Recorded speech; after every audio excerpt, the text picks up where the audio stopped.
let's hear from Emma Vigeland, because she always takes it on the chin when TYT comes after her specifically, right? She doesn't really often respond to it. Sometimes the majority report will fire back. Sometimes they'll just be like, you know what, TYT's not worth it. They're hysterical. I'll wait until one of us appears on a show like The Vanguard, and then I'll use the opportunity to fire back. But when Anna came for Francesca, Emma Vigeland said, fuck you. I am coming for you. You can say whatever stupid shit you want about me, but you're not coming for the other strong women in progressive media. And I have to say, it was commendable. In this clip from the awesome people over at The Vanguard, they get into the drama in the progressive YouTube space. And I don't mean the fun kind. I mean the absolute train wreck where the Young Turks continue to self-implode. And this time, Anna Kasparian is coming after Francesca Fiorentini and Emma Vigeland, who usually ignore TYT's nonsense. But Emma Vigeland was not having any of it. So without spoiling anything, let's just get into this clip where The Vanguard will be breaking down this topic on both sides, and of course where I'll be giving you my unfiltered take. Yeah, let's take a look at this, guys, on Twitter. Let's, in case anyone forgot, revisit this moment from a pretty recent TYT live stream. I think this might have been the same one. Yeah, it was the same one. The likes. I know that Francesca Fiorentini is currently attacking you about this as if Donald Trump is unique. He's novel compared to past presidents, certainly a special kind of evil that we've never seen before. In her mind, these are the gulags that she was warning about. But in fact, this has been a long-standing practice. You can be against that practice, but Donald Trump isn't doing anything new here. Yeah, so I'm going to address it. I think that the clip that Francesca's using is misleading and totally out of context, but that's okay. But I know that— No, it's not okay. No, it's not okay. That dishonesty is not okay. Yeah, but continue. Go ahead. Man, TYT loves to cry out of context when someone uses their own words against them. These guys have built an entire career out of misleading clips and sensationalist nonsense. Remember when they chopped up clips of Jimmy Dore back in the day to smear him? Or how they constantly take conservatives out of context to frame a narrative? That was fine when they did it, but now that someone else is actually holding them accountable, suddenly it's a crime. It's like a pickpocket getting mad when someone catches them in the act. How dare you expose me? That's out of context. No, buddy, we just caught you red-handed. I hear you. I hear you. I don't mean to but excuse she's that. getting the likes that she wants, right? Otherwise, I mean, who would pay attention to anything she's doing if she's not attacking TYT? But anyway, continue, Jay. Yeah, which is also hilarious because Francesca, I don't think, has even made a single video about this subject matter on her actual channel. She's talked about it on the Damage Report, I think, with John Iadarola. We've made content. Other channels have picked up on little moments here or there where she'll mention TYT and kind of expound briefly on her criticisms. But Francesca has not been devoting video after video after video to the Young Turks. Like I said, I don't think she's done any. You know what I'm saying? I don't think she's made a single video just being like, my issue with the Young Turks, like Ben Dixon has, for example. Yeah, I think the only two instances I could think of are, one, when she had Cenk on to confront him to his face, which is exactly what you would ask anybody to do. Just be like, oh, if you are going to have criticisms of me, at least to be willing to sit down and engage with me. She says, of course, I'd love to. I've been begging you to please let me engage with you more publicly so that we can get to the bottom of this, because I want to convince you. I need you to understand you're coming from the wrong perspective here, right? And then the other time was when she had a guest on who had previously left the network, that they both worked out together and they discussed some of the, unfortunate pivots. But she didn't even turn that into a clip. Nope. No, we had to did it. Yeah, exactly. So that's the only thing. And the other thing that I think is so hilarious, we talked about it yesterday when we did a deep dive. Go ahead and check out our full clip. It's on the main channel if you want to get more context into this particular spat.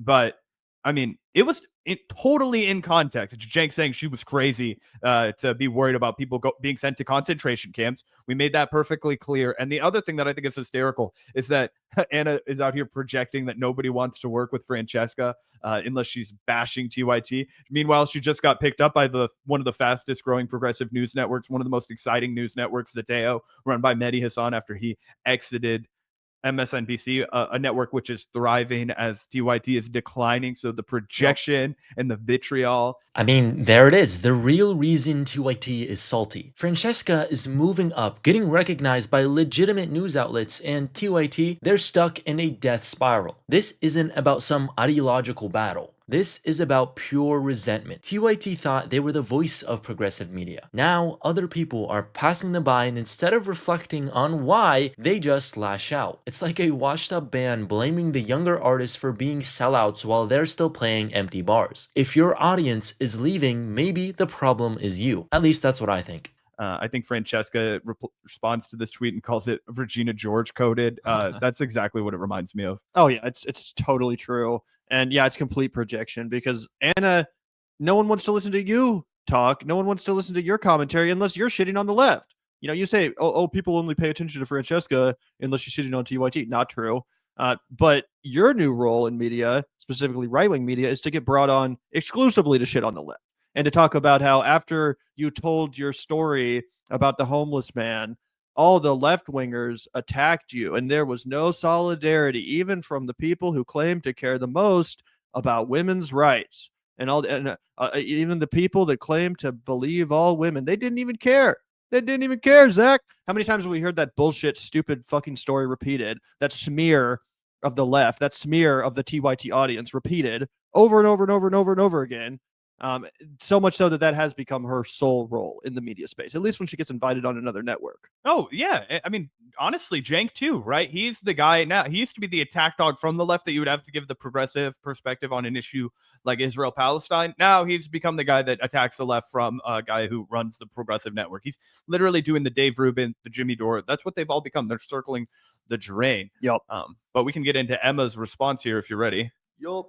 To be honest, at this point, Cenk's entire job is just to attack the left from within. He's becoming the go-to guy for mainstream liberals who need someone on the left to validate their bad takes. It's like those fake referees in wrestling who are actually working for the bad guys. Oh, I'm totally progressive, but also let me spend all my time attacking progressives. It's transparent, it's pathetic, and it's why nobody trusts TYT anymore. She says, gotta love the performative piousness of polymarket populace. That really rolls off the tongue. I love an alliteration. Emma, we could tell you went to a fancy liberal arts college. Gotta love the performative piousness of polymarket populace. Coming for an ally and movement partner, Francesca, because she posted Cenk's own words coming from his mouth. Go back to your roots, ranking celebrity camel toes. Get your clicks that way as the rest of us oppose fascism. Boy, I was cackling when I read this. In fact, Gavin, you know how there's no real way to express your emotion sometimes, but since we grew up in the internet age, there's a perfect gift for it. This was me. The immediate aftermath of this. I was like, I don't know what else to caption it, but that was some good shit, y'all. Oh, yeah. Fire response from Francesca. From Emma? From Emma Vigeland, sorry. And then we got one more also.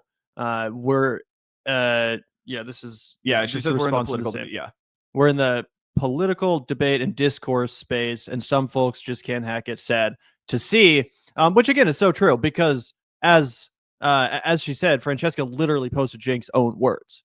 It was not out of context. It was not a smear. There was no dishonesty whatsoever.